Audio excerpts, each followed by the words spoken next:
पक्ष के नेता है, सब कह रहे हैं कि ये ठीक चुनाव के पहले नोटिफिकेशन लेके आए हैं। पहली बात तो सीए की ज़रूरत क्या थी और इसकी नोटिफिकेशन चुनाव के 2 या 3 महीने पहले देखिए, मैं पहले टाइमिंग की बात करता हूँ जी। सारे विपक्षी दल, ओवैसी हो, राहुल गांधी जी हो या अरविंद केजरीवाल हो या ममता जी हो, ये झूठ की राजनीति कर रहे हैं। इसलिए टाइमिंग का महत्व नहीं है। भारतीय जनता पार्टी ने 2019 में अपने घोषणा पत्र में कहा है कि हम सीए लेकर आएंगे और पाकिस्तान, अफगानिस्तान और बांग्लादेश के जो शरणार्थी है उनको नागरिकता देंगे। तो भारतीय जनता पार्टी का एजेंडा बहुत स्पष्ट है और वो एजेंडे के आधार पर हमें बहुमत मिला है। 2019 में ही ये बिल संसद के दोनों सदनों ने पार कर दिया। उसके बाद कोविड के कारण थोड़ा लेट हुआ। अब टाइमिंग का क्या महत्व है? सरकार ने अपनी विल चुने जाने से पहले अभिव्यक्त कर दी है। चुनने के बाद फर्स्ट प्रायोरिटी में पहले ही साल में दोनों सदनों से इस कानून को मान्यता मिल गई है। रूल्स फॉर्मेलिटी है। अब टाइमिंग का या पॉलिटिकल गेन या लॉस का सवाल नहीं है। अब विपक्ष तुष्टीकरण की राजनीति कर कर, एपीसमेंट की पॉलिटिक्स कर कर वोट बैंक को कंसोलिडेट करना चाहता है। मैं उनको विनती करना चाहता हूं कि आप एक्सपोज हो चुके हो, ये मत करिए। पूरे देश की जनता जानती है कि सीएए इस देश का कानून है और ये 4 साल में मैं कम से कम 41 बार बोला हूं कि ये होगा, चुनाव के पहले होगा। अब क्या मतलब है टाइमिंग का सवाल करने का? तो इतने साल तो हुआ नहीं ना, 2019 के बाद अब हुआ है। स्मिता जी, मुझे एक बात बताइए, wheel of legislator, wheel of government bill से प्रकट होता है या रूल से प्रकट होता है? ऑब्वियसली बिल से। रूल व्यवस्था करता है, जो करने में पहले कोविड के कारण और बाकी सारे पॉलिटिकल इश्यूज के कारण लेट हुआ। मगर कब से नागरिकता मिलेगी? तो 2014 के पहले से। वो थंब रूल वहीं का वहीं है। आज क्या फर्क पड़ गया है बताइए? कोई फर्क नहीं पड़ा है। भारतीय जनता पार्टी को के लिए ये पॉलिटिकल गेन का मुद्दा नहीं है।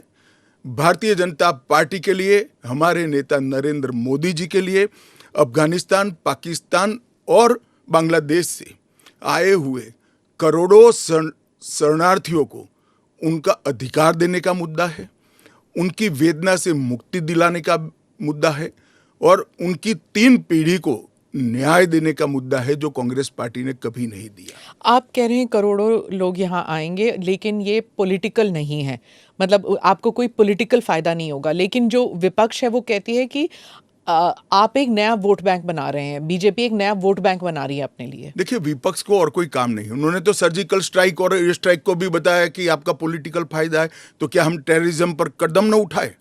इन्होंने 370 को भी बताया कि ये आपके पॉलिटिकल फायदे के लिए कर रहे हैं। हम 1950 से कह रहे हैं कि हम 370 को हटाएंगे। उनका हिस्ट्री है, जो बोलते हैं वो करते नहीं है। मोदी जी का हिस्ट्री है, जो भारतीय जनता पार्टी ने कहा है, नरेंद्र मोदी ने कहा है, वो पत्थर की लकीर है। मोदी की हर गारंटी पूरी होनी है। 2019 में आपने एएनआई को इंटरव्यू में कहा था कि जो हिंसा हुई थी उस वक्त, सीए के कारण जो हिंसा हुई थी उस वक्त आपने कहा था एक डिसइंफॉर्मेशन कैंपेन है और वो आप दूर नहीं कर पाए उस डिसइंफॉर्मेशन को, मिस इन्फॉर्मेशन, डिसइंफॉर्मेशन, जो भी। इस बार क्या पार्टी जो है या सरकार जो है उसको अलग कर पाई है? सुमिता जी, दरमियान में मैंने कहा 41 टाइम, 41 बार अलग अलग मंचों से इसके बारे में मैंने डिटेल बात करी है कि इस देश के अल्पसंख्यक माइनॉरिटीज या तो किसी और व्यक्ति को डरने की जरूरत नहीं है, क्योंकि सीए में किसी की नागरिकता लेने का प्रावधान ही नहीं है। सीए सिर्फ और सिर्फ 3 देश, अफगानिस्तान, पाकिस्तान और बांग्लादेश से हिंदू, सिख, बौद्ध, क्रिश्चियन और पारसी, जो जैन और पारसी शरणार्थी आए हैं, इनको उनका अधिकार देने का कानून है, नागरिकता देने का कानून है, जिससे इनके जीवन की वेदनाओं को हम कम कर पाए। मैं बाकी रिलीजन्स के बारे में बाद में आती हूँ, पहले मुसलमान समुदाय के बारे में बात करते हैं, क्योंकि चाहे ओवैसी साहब हों, चाहे ममता बनर्जी हों, और फिर बहुत से विदेशी मीडिया जो है वो भी कह रही है it's an anti Muslim law, because आप मुसलमानों को नहीं शामिल कर रहे हैं, तो वो क्राइटेरिया ही है कि मुसलमान नहीं होने चाहिए। ऐसा नहीं है। आप इस लॉ को आइसोलेशन में नहीं दे सकते। इस देश का एक इतिहास है। 15 अगस्त 1947 को देश का विभाजन हो गया। देश 3 हिस्सों में बंट गया। वो बैकग्राउंड है। भारतीय जनसंघ, भारतीय जनता पार्टी हमेशा विभाजन का विरोध किया। हम कभी सहमत नहीं थे। इस देश का विभाजन धर्म के आधार पर होना ही नहीं चाहिए था, मगर उस वक्त किया गया।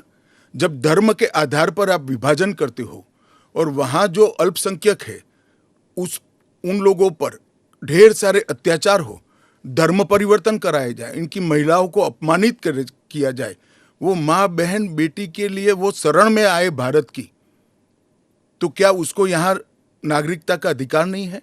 और स्वयं कांग्रेस के नेताओं ने आजादी के वक्त सैकड़ों भाषणों में कहा है कि अभी मारकाट चल रही है, अभी जहां है वहां रह जाइए, बाद में जब कभी भी भारत में आएंगे आपका स्वागत है।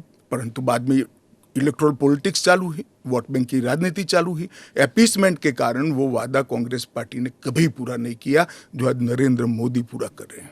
सर, जो बाकी समुदाय, बाकी जो रिलीजन्स हैं, चाहे हिंदूज हैं, जैन हैं, बुद्ध हैं, सिख हैं, उन सबको तो मैं मानती हूँ, ठीक है, देवर रिलीजन्स बॉर्न इन इंडिया, नहीं, आंकड़े पर पारसी और अगर आप पारसी और ईसाइयों को ला सकते हैं, वो जो रिलीजन्स है, they were not born in India, तो अगर आप पारसी और ईसाइयों को ला सकते हैं तो मुसलमानों को क्यों नहीं?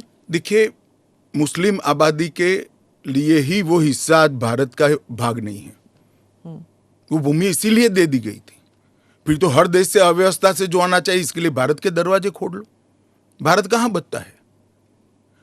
अखंड भारत के जो लोग हिस्सा थे और जिन पर धार्मिक प्रताड़ना हुई है, उसको शरण देना मैं मानता हूं हमारी नैतिक जिम्मेदारी है और हमारी कॉन्स्टिट्यूशनल रिस्पॉन्सिबिलिटी। और स्मिता जी, आप आंकड़े की गहराई में जाइए।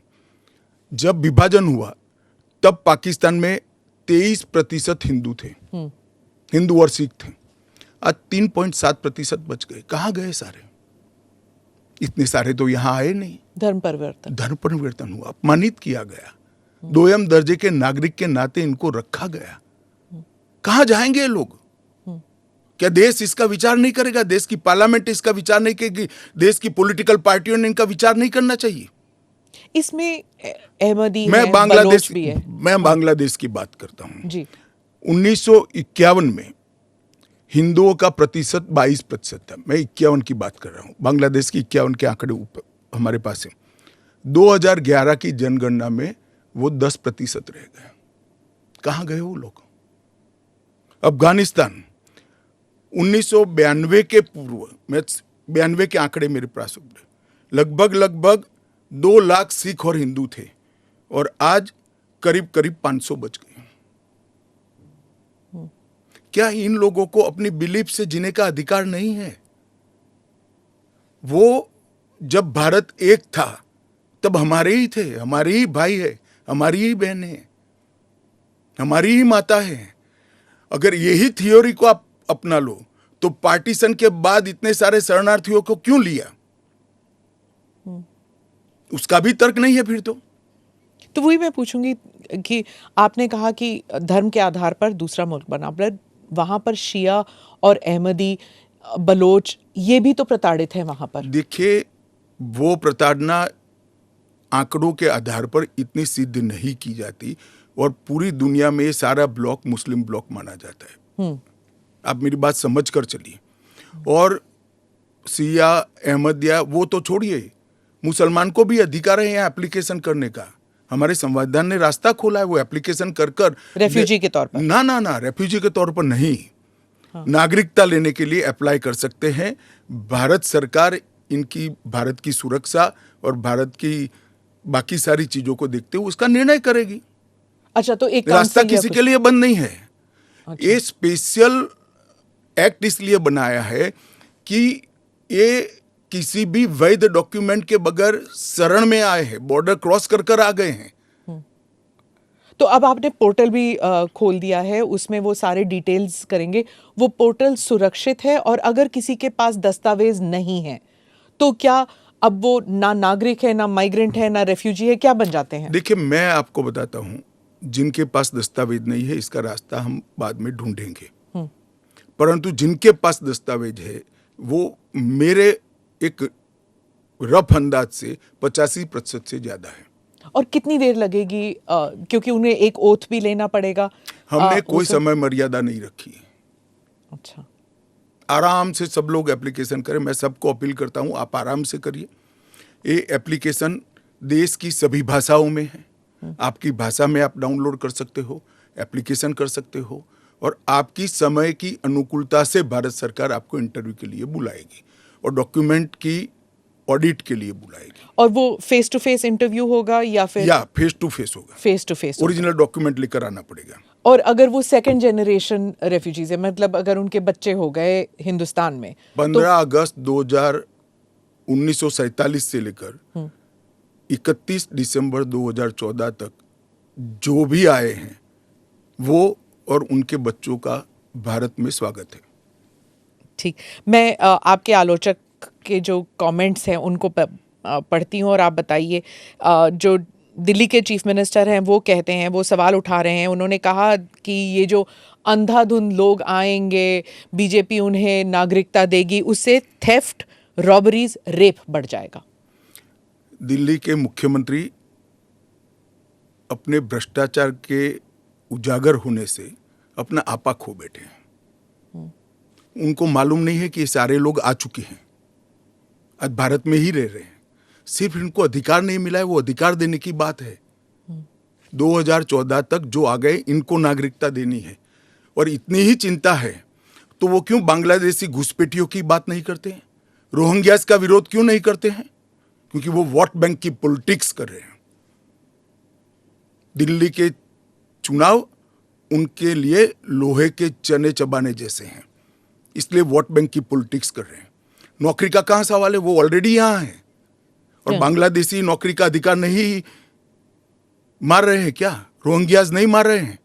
इनके लिए तो आप कभी नहीं बोले भाई। सिर्फ जो हिंदू शरणार्थी आए हैं, जो बौद्ध शरणार्थी आए, जो जैन, पारसी और क्रिश्चियन शरणार्थी, इसी का विरोध कर रहे हैं। वो यही कह रहे हैं कि आप अपने नागरिकों को नौकरी नहीं दे पा रहे हैं, और इनको आप स्मिता जी वो पार्टीशन के बैकग्राउंड को भूल गई हैं। शायद उनको जो निराश्रित आए थे, जो रेफ्यूजीज आए थे, इनके परिवार के साथ एक चाय पीनी चाहिए। अरबों खरबों रुपए की संपत्ति छोड़कर रेफ्यूजी बनकर यहां आए थे, दिल्ली के बाजार में सब्जियों की दुकान लगाई थी। मोदी जी ने विभाजन की विभीषिका का दिन मनाकर उसको हिस्ट्री का हिस्सा बनाया है। इन लोगों के मन में संवेदना नहीं है, वो समझते नहीं है वहां धर्म के आधार पर इनके परिवार की महिलाओं का गौरव छीना जाए, अपमानित किया जाए, क्या करेंगे वो? इनकी वेदना हम भी नहीं सुनेंगे। 50 में आ गए, 60 में आ गए, 70 में आ गए, 80 में आ गए, आज भी नागरिकता नहीं है। बच्चों को अस्पताल में दाखला नहीं मिलता है, ढंग की नौकरी नहीं मिलती है, छुट भैया नौकरी करते हैं, अपने नाम से प्रॉपर्टी नहीं ले सकते हैं, मतदान नहीं कर सकते हैं। क्यों? क्या गुनाह है उनका? विभाजन का फैसला उन्होंने नहीं किया था, कांग्रेस पार्टी ने किया था। और उस वक्त सब ने कहा था कि जो आएंगे उसको हम नागरिकता देंगे। अब अपने वादे से मुकर जाना, मैं मानता हूं कि हमें तो कम से कम मंजूर नहीं है। इनकी संवेदनाओं को भारतीय जनता पार्टी भी महसूस करती है, इस देश के प्रधानमंत्री भी महसूस करते हैं, और हम मानते हैं कि इनकी ये 75 साल की वेदनाओं का अंत कभी न कभी आना चाहिए, और ये चुनाव के पहले आ जाए वो ठीक है। ममता बनर्जी पे आती हूँ। चीफ मिनिस्टर ने कहा है कि बीजेपी जो है ये हिंदू मुसलमान का खेल कर रहे हैं, और उन्होंने ऑडियंस को कहा कि आपकी प्रॉपर्टियां छिन जाएंगी, आपके बच्चों का एजुकेशन ख़त्म हो जाएगा, आपको डिटेंशन कैंप में भेज दिया जाएगा, और डिटेंशन कैंप ऑलरेडी हैं। तो ये सीए के ज़रिए 15 से लेके 20 लाख लोगों की सिटीजनशिप छीन ली जाएगी। देखिए, मैं ममता जी को करबद्ध निवेदन आपके इस कार्यक्रम के माध्यम से करना चाहता हूं। पॉलिटिक्स करने के हजारों मंच है। प्लीज बांग्लादेश से आए हुए बंगाली हिंदुओं का हित मत करिए। आप खुद बंगाली हैं। बांग्लादेश से जो बंगाली हिंदू आए हैं, इनको नागरिकता देने के लिए एक कानून है। ममता जी को मैं खुली चुनौती देता हूं, इस कानून की धारा में से किसी की नागरिकता छीनने की एक धारा वो बता दे सार्वजनिक रूप से। वो खौफ पैदा कर रही है, हिंदू और मुसलमानों के बीच में विखवाद कराना चाहती है, अपनी वोट बैंक का कंसोलिडेशन करना चाहती है। ममता जी, इसको मत रोकिए। करने जैसा काम है, घुसपैठ रोकिए। नहीं रोक रही है वो नहीं कर रही। आप हमें कोऑपरेट नहीं कर रही। आसाम में कंप्लीट घुसपैठ रोक गया क्योंकि वहां भारतीय जनता पार्टी का शासन है। किस तादाद तक घुसपैठ हुआ है और कब से हो रहा है? देखिए, इसके अधिकृत आंकड़े जब तक कोऑपरेट न करे, ढूंढना बहुत दिक्कत होती है, क्योंकि कलेक्टर के हाथ में पूरा मशीनरी। और डिटेंशन कैंप की बात, मगर वो दिन दूर नहीं है जी, वो दिन दूर नहीं है कि वहां पर भी भारतीय जनता पार्टी की सरकार आएगी और हम इसको कड़ाई से रोकेंगे। इसीलिए तो आपको चाणक्य कहते हैं पॉलिटिक्स। नहीं, मैं मानता हूं कि अगर इसी प्रकार की पॉलिटिक्स आप करेंगे, इतने महत्वपूर्ण राष्ट्रीय सुरक्षा के मुद्दे के साथ अपीसमेंट की पॉलिटिक्स कर घुसपैठ होने देंगे, जो शरणार्थी आए हैं उनको नागरिकता देने का विरोध करेंगे, तो जनता आपके साथ नहीं रहेगी। ममता जी को शरणार्थी और घुसपैठिए दो शब्द के बीच का अंतर ही मालूम नहीं है या जान के नहीं कर रही? अब मैं तो जो बोलती है वो सच मानता हूं, इसलिए कह रहा हूं मालूम नहीं है। डिटेंशन कैंप के बारे में बताइए, इसके बारे में बहुत गलतफहमी आ रही है। ऐसा है, आप स्मिता जी इतनी जागरूक पत्रकार है, देश की जानी मानी पत्रकार है, आप भी स्वयं एक बार सीएए को पढ़ लेती, इसके रूल्स को पढ़ लेती, तो मालूम पड़ता इसमें डिटेंशन कोई कैंप की प्रोविजन ही नहीं। जो इलीगल माइग्रेंट्स हैं, अगर उनके पास कोई दस्तावेज नहीं है, उन्हें वापस अपने देश भेजने से पहले उन्हें डिटेंशन कैंप में रखा जाता है। ये आपने डिटेंशन एरिया में, जेल में नहीं डाल सकते, ये आपने 2019 में मुझे समझाया था एक इंटरव्यू में। सीएए में डिटेंशन कैंप नहीं है। इसी को लेकर मैं सवाल पूछ रही हूँ कि अगर सीएए के तहत वो लोग नहीं आते तो वो कहाँ जाएंगे, क्या होगा उनका? नहीं, उनकी व्यवस्था होगी ना। 100 लोगों का प्रॉब्लम है तो उसमें से 85 का तो अभी क्लियर हो रहा है, बाकी का आगे सोचेंगे। तो कितने लोग होंगे आपके हिसाब से? लाखों में, करोड़ों में, हजारों में, कितने लोग हैं? देखिए, ढेर सारे लोग हैं, इसकी कोई गिनती नहीं है।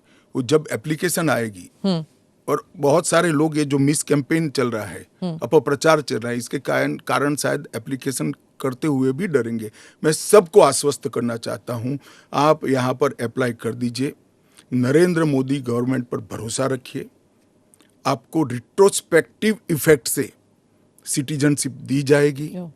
आपका अवैध तरीके से भारत में आना इस शरणार्थी के रूप में आपको स्वीकृति ये कानून दे रहा है। इसका कोई क्रिमिनल केस आप पर होगा नहीं, और आपकी भारत में की हुई सारी एक्टिविटी को भी वैधता प्रदान की जाएगी। तो किसी को डरने की जरूरत नहीं है। उनके पास एक्स्ट्रा राइट्स होंगे या इक्वल राइट्स होंगे या कम राइट्स होंगे? इक्वल राइट होंगे। वो भारत के नागरिक माने जाएंगे। मेरा और आपके जितना ही अधिकार उनका होगा। एक और बात थी, वो एक तो गलतफहमी, अप्रचार कहिए या जो भी है, या कंफ्यूजन ही कहिए, कि असम में सीएए लागू होगा या नहीं होगा, और एनआरसी और सीएए ये इनका क्रॉसिंग है कि नहीं, इंटर देखिए, असम में जो एनआरसी की ऑर्डर हुए वो सुप्रीम कोर्ट ऑफ इंडिया की, इसका सीएए से कोई लेन देन नहीं है। आसाम नहीं, देश के हर हिस्से में सीएए लागू होगा। सिर्फ नॉर्थ ईस्ट के राज्य जहां पर 2 प्रकार के विशेषाधिकार उनको दिए गए हैं, वो विशेषाधिकार के तहत जो राज्य आते हैं उनको ही सीएए नहीं होगा। एक इनर लाइन परमिट का प्रोविजन है, और संविधान की 6ठी अनुसूची में शामिल जनजातीय क्षेत्र है। हाँ, वो जो 6th शेड्यूल में वो असम के कुछ, जम्मू कश्मीर के कुछ इलाके, राजस्थान के कुछ इलाके, हिमाचल के कुछ इलाके आते हैं उसमें, वहाँ नहीं लागू होगा, बाकी सब जगह लागू हो जाएगा। पर लोग नहीं जानते ना, क्योंकि कुछ साल वो यहाँ हैं, कुछ साल, और जो ट्राइबल इलाके हैं उनका जो कॉम्पोजिशन है वो बदलेगा नहीं सीए की वजह से। जरा भी नहीं बदलेगा। ट्राइबल कॉम्पोजिशन और उनके अधिकार को हम जरा भी डाइल्यूट नहीं कर रहे हैं। हमने एक्ट में ही प्रोविजन कर दिया है कि जहां पर भी इनर लाइन परमिट है और जहां संविधान की 6ठी सूची में जो क्षेत्र शामिल किए गए हैं, इन पर वहां पर सीएए नहीं लागू होगा और वहां के एड्रेस वाला एप्लीकेशन भी ऐप में अपलोड ही नहीं होता है। तो लागू होने का सवाल ही नहीं आता है। और एक्ट में ही प्रोविजन है, मगर हमने एप्लीकेशन में भी वो एरिया को एक्सक्लूड कर दिया है। कोई अप्लाई करेगा भी वो वहां से तो नहीं, ऐप ही नहीं खुलेगा। पर वो कहीं और जाके अप्लाई कर सकता है तो ना? वो भारत के नागरिक तो बन ही सकते हैं। हाँ, अच्छा, ओके। वो संविधान की 6ठी अनुसूची में सुरक्षित क्षेत्रों के नागरिक नहीं बन सकते। इनर लाइन परमिट से सुरक्षित क्षेत्रों के नागरिक नहीं बन सकते। वो भारत के नागरिक बन ही सकते हैं। आपने कहा हर जगह लागू होगा। केरल, तमिलनाडु, पश्चिम बंगाल, इन तीनों राज्यों ने कहा है कि हम यहाँ पर लागू नहीं होने देंगे। क्या उनके पास ये अधिकार है कि वो लागू नहीं करने देंगे? वो भी समझ रहे हैं कि उनको अधिकार नहीं है। हमारे संविधान के अनुच्छेद 11 में संसद ने नागरिकता के बारे में कानून बनाने का अधिकार केवल और केवल भारत की संसद को दिया गया है। एक केंद्र का विषय है, केंद्र और राज्यों का साझा विषय नहीं है। तो नागरिकता के बारे में कानून और कानून का इम्प्लीमेंटेशन, वो दोनों हमारे संविधान की 246/1 अनुच्छेद के माध्यम से इसको शेड्यूल 7 में डाला गया है, जो केंद्र की, इसकी तमाम शक्तियां केंद्र को दी गई है। पर जैसे वेरिफिकेशन वगैरह है, पूरा जो ग्राउंड पे तो चेकिंग होगी ना, वो सब तो स्टेट गवर्नमेंट ही करेंगे। क्या वेरीफाई करना है? सिर्फ पोर्टल के थ्रू? वो तो इंटरव्यू में लेकर आएंगे कि मैं बांग्लादेश से आया हूं, देखिए मेरा पुराना डॉक्यूमेंट है। और वो राज्य में नहीं होगा इंटरव्यू? इंटरव्यू राज्य में भी हो सकता है, भारत सरकार करेगी। तो कोऑपरेशन की जरूरत नहीं है, क्योंकि ये करना ही होगा। मैं मानता हूं चुनाव के बाद सब कोऑपरेट करेंगे। ये पॉलिटिक्स के लिए गलत प्रचार कर रहे हैं, एपीसमेंट की पॉलिटिक्स। और क्या यहाँ मतलब बांग्लादेश, अफगानिस्तान, पाकिस्तान के जो शरणार्थी हैं, क्या वो तमिलनाडु में गए हैं? वहां पर मतलब स्टालिन इसको इतना बड़ा, भाई मैं कोई पॉसिबिलिटी छोड़ना नहीं चाहता। हाँ। एक भी है तो उसको नागरिकता देंगे। जी। जयराम रमेश, कांग्रेस के नेता, ने कहा है कि ये अनकॉन्स्टिट्यूशनल है। शशि थरूर कहते हैं कि अगर कांग्रेस जीत जाती है इलेक्शन या इंडिया अलायंस जीत जाती है तो ये सीएए को रिपील कर दिया जाएगा। क्या कहेंगे आप? देखिए, उनको भी मालूम है कि इंडिया अलायंस सत्ता में नहीं आना है। मैं आज आपके चैनल पर कहना चाहता हूं, सीए के कानून को भारतीय जनता पार्टी की सरकार लाई है, नरेंद्र मोदी सरकार लाई है। इसको रिपील करना असंभव है। हम पूरे देश को जागरूक करेंगे और रिपील करने वालों को कहीं पर स्थान ही न मिले, इसी स्थिति होगी।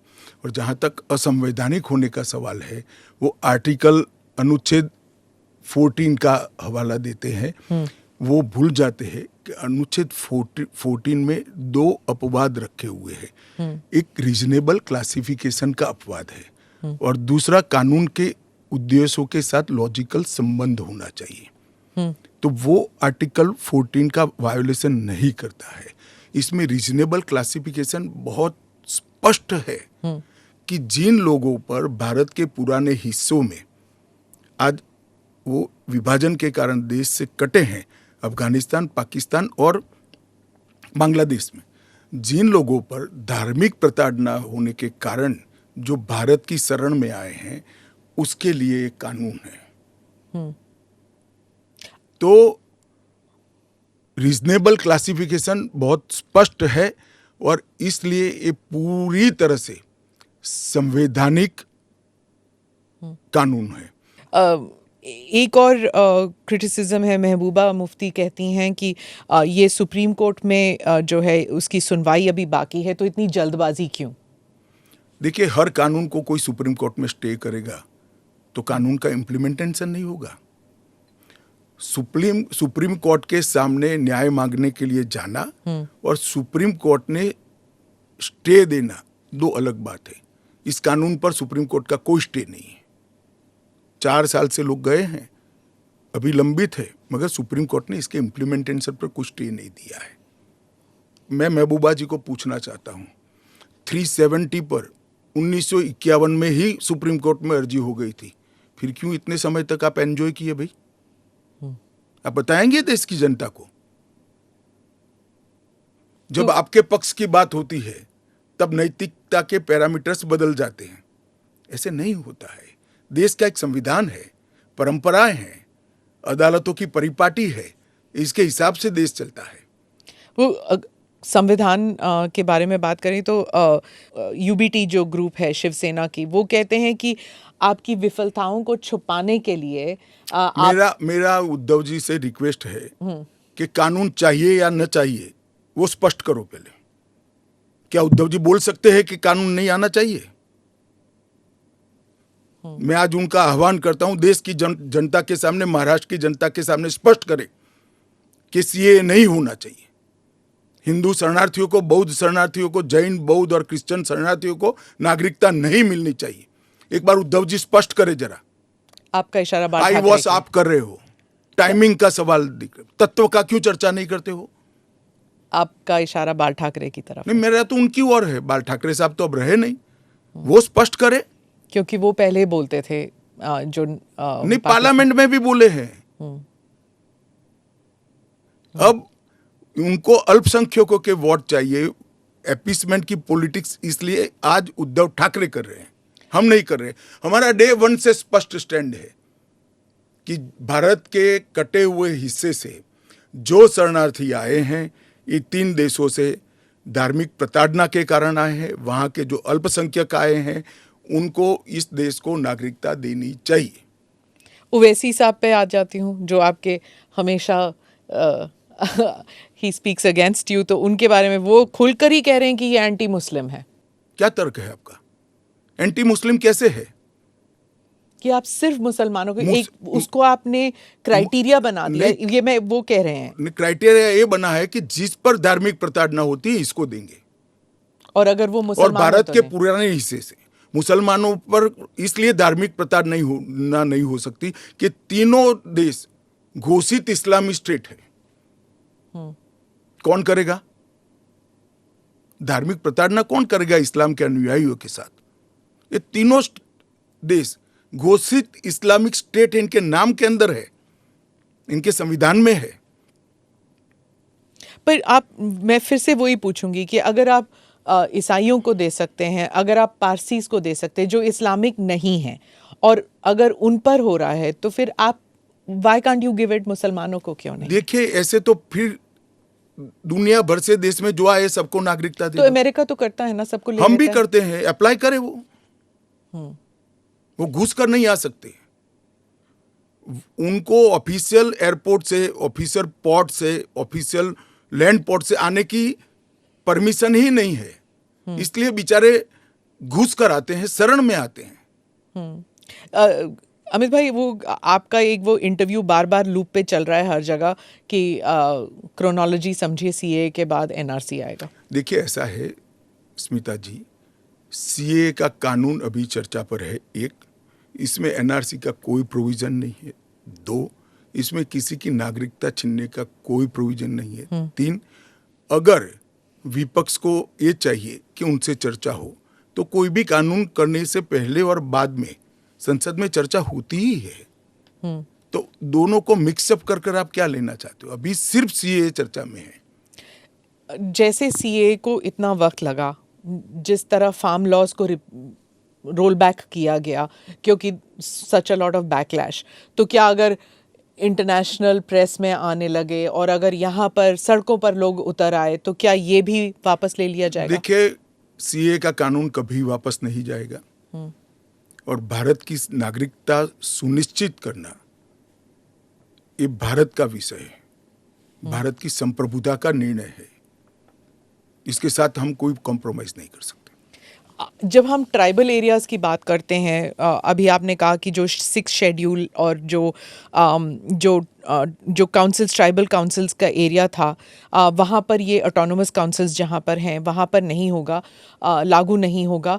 इन एरियाज़ में जो है डेवलपमेंट होता नहीं है, क्योंकि इतने सारे लेवल्स ऑफ गवर्नेंस होते हैं वहाँ पर। आप 2 दशक पहले की बात कर रही हाँ। हैं। आज वहां जाकर आइए, मोदी जी ने पूरे नॉर्थ ईस्ट में एयरपोर्ट वगैरह, हाँ। एयरपोर्ट बना दिए, रेल पहुंचने को आ गई, रोड बना दिए, हर घर में बिजली पहुंच गई, शौचालय पहुंच गया, हर घर में स्वास्थ्य की सुविधाएं पहुंच गई, गैस का सिलेंडर पहुंच गया, शिक्षा की भी उच्चतम शिक्षा संस्थान आज नॉर्थ ईस्ट में एस्टैब्लिश हुए हैं। जो पोर्टल से जब इनको नागरिकता मिलेगी, इससे उनको क्या क्या सुविधाएं मिलेगी? क्या आम नागरिक की तरह, या फिर जैसे उनको ये दिखाना पड़ेगा कि हाँ सीएए के तहत हमको नागरिकता मिली है? क्या ये अलग आइडेंटिटी? ना ना ना ना ना, वो भारत के आम नागरिक की तरह ही भारत के नागरिकों की सूची में सम्मान के साथ समाहित हो जाएंगे, और उनको मेरे और आपके जितना ही अधिकार होगा। वो चुनाव भी लड़ सकते हैं, एमएलए भी बन सकते हैं, एमपी भी बन सकते हैं, मुख्यमंत्री या केंद्र सरकार के मंत्री भी बन सकते हैं। राहुल गांधी जो न्याय यात्रा में बार बार सीए भी उठा रहे हैं, और बाकी विषयों पर भी सरकार पर आरोप लगाते हैं कि अपनी विफलताओं को छुपाने के लिए कभी सीए लागू कर रहे हैं मेरा तो आपसे कभी रिक्वेस्ट है जी। कांग्रेस में आपकी अच्छी खासी पहुंच है, इस विषय पर राहुल जी से एक बार चर्चा कर डिटेल पूछ लो जरा। वो चर्चा नहीं कर रहे हैं ना, वो मीडिया को वहां पर कह रहे हैं कि मीडिया जो है वो चर्चा नहीं करना चाहती, क्योंकि वो हमारे हाथ बंधे हुए हैं, हमारा मुंह बंद है। नहीं, मगर इस कमरे में बैठकर आपको इंटरव्यू करे सीए पर और समझाए, जो वो बोल रहे हैं वो इतना समझा दे जनता को। राजनीति के अंदर आपके निर्णय को जस्टिफाई करने की जिम्मेदारी आपकी होती है। जैसे मेरी सरकार का फैसला है सीए है, इसके बारे में मेरी पार्टी के तर्क, मेरी गवर्नमेंट के तर्क, और क्यों ये देश के हित में है मुझे समझाना पड़ता है। जरा राहुल गांधी जी आपके इसी कमरे में आकर देश को समझा दे कि क्यों विरोध में है। आप कहते हैं कि ये राजनीतिक नहीं है, लेकिन आपके जो राजनीतिक स्पीचेस हैं, तेलंगाना में आपने कहा, जब आप अपने वायदे गिनते हैं कि ये वायदे हमने पूरे किए, तो सीए भी उसमें है, तो इसमें राजनीति कहाँ से हो गया? तो फिर आपके तो वायदे हमारा एक वादा था कि देश के अर्थतंत्र को सुधारेंगे, तो क्या अर्थतंत्र मत सुधारो, पॉलिटिक्स कर रहे हो। फिर राजनीति कहाँ से हो गया? हम मानते हैं सीए देश के हित में है, इनका अधिकार है, इसलिए हमने दिया है। पॉलिटिक्स कहाँ से? वो भी कहना देना चाहिए। अगर राजनीतिक फायदा है तो उनको कौन रोक रहा है? पर सीए पे तो बहस हुआ नहीं ना, वो पास हो गया, उसके बाद पास कैसे हो गया? पार्लियामेंट में पूरी बहस करी हमने। तो अगर 400 सीट आते तो क्या वो फुल लाइसेंस हो जाता है कि आपके हिसाब से कि जनता ने कहा कि हमने आपको 400 सीट दी है, अब आप जो भी देश हित में समझे वो करते जाइए। ऐसे लाइसेंस जिन्होंने उपयोग करे, हमने तो कभी नहीं करे। हमने तो जनता ने जब जब आशीर्वाद दिया बड़ी जिम्मेदारी के साथ देश चलाया, चाहे अटल जी हो चाहे नरेंद्र भाई। इंदिरा गांधी ने एक बार लाइसेंस का दुरुपयोग किया था और फिर स्वयं चुनाव हार गई थी। तो इसका भी मैकेनिज्म पड़ा है ना। जो लाइसेंस का दुरुपयोग करेगा उसका भी मैकेनिज्म है। हमारे 5 साल के बाद पब्लिक के सामने जाना है, यहां समाप्त नहीं हो जाता है। ये आप कह रहे हैं, लेकिन जैसे फॉरेन मीडिया को अगर आप देखें, वो कह रहे हैं कि एक के बाद एक जो आपने किया है, चाहे ट्रिपल तलाक हो, 370 हो, सीएए हो। एक सेकंड, फॉरेन मीडिया को पूछे उनके देश में ट्रिपल तलाक है क्या? नहीं है। उनके देश में मुस्लिम पर्सनल लॉ है क्या? उनके देश में एक भी स्टेट में 370 जैसा प्रोविजन है क्या? पर हमारे में हिंदू लॉ भी तो है, सक्सेशन लॉ है। इसका नाम हिंदू लॉ है, वो देश का नागरिक कानून ही है। फिर मैं उसी सवाल पे आती हूँ, चाहे सीए हो, यूसीसी हो, या यूसीसी नहीं, सीए हो, या फिर 370 हो, ट्रिपल तलाक हो, ये सब आपकी मेजॉरिटी की वजह से ये सब स्मूथली हो गया। अगर आप 400 लेकर आते हैं तो फिर तो कुछ और ही हो सकता है, इन द सेंस कि प्रियम्बल तक आप बदल सकते हैं, सोशलिज्म हटा देंगे, सेक्युलरिज्म हटा देंगे। संविधान की रचना करते वक्त ये सारी चीजें बहुत सोच समझकर बनाई गई हैं। तो मुझे बताइए कि जब जवाहरलाल नेहरू जी की पूर्ण बहुमत होती थी, इंदिरा जी की होती थी, राजीव गांधी को 400 सीट मिल गई, तो उस वक्त सब उचित था? नहीं था ना, इसीलिए तो उन्हें हटा दिया गया। तो हम भी नहीं करेंगे, उचित नहीं करेंगे, हम संयम नहीं रखेंगे। सेल्फ डिसिप्लिन नहीं रखेंगे तो हमें भी बदल देंगे। ये तो कोई तर्क नहीं हुआ। देखिए, नरेंद्र मोदी के पास, इस देश के प्रधानमंत्री के पास 10 साल का ए ग्रेड पास्ट रिकॉर्ड है और 25 साल का प्लानिंग है।